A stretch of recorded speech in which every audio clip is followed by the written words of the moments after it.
Hello and welcome to AP United States History, affectionately known as APUSH. I just want to go through Schoology and talk about the structure of Schoology, and I'm going to focus on assignments. So when you go into Schoology, you'll notice 5 links here. Office hours, and it says to schedule an appointment first. The easiest way to schedule an appointment is to send Mr. Pereira that's me, a Brave Square message asking for a time. You'll find in your course expectation sheet and in the resources folder, you'll find my schedule and get an idea of when I'm available. Second is AP Classroom for students, and one of your first assignments will be to actually register an AP Classroom, but this is a link we'll use a decent amount, so I wanted you to have it readily available. Every week we'll have the current week's folder, and so we have the first week, September 14th there, and I'll come back to that in just a moment. And at the end of each week, I'll put them in this bottom folder here, previous assignments, and it's there. And then lastly, we have resources, and I will talk about resources in another video.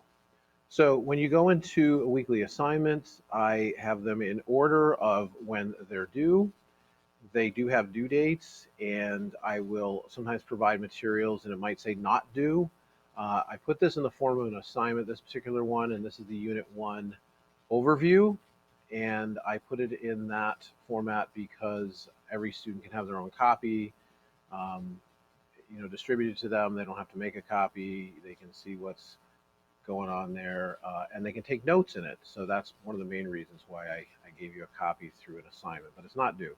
Everything else is due. There are due dates. They're also reflected there. So, for example, the first night, every class will have an assignment to register with AP Classroom. And when you go into an assignment, you will see links if there's things are linkable, and pretty much step-by-step directions there. And you can always go back up to the main folder up here. It kind of lays out the structure, so we can go back into this assignment folder.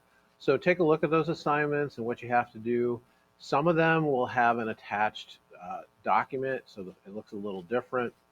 And mine's a little different, but up here you'll actually have a tab, I believe, that says Documents, and you'll be able to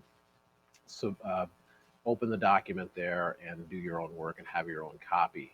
Okay, so take a look at those and let me know of any questions about assignments, and I'm available to really answer those questions and help you out. Thanks.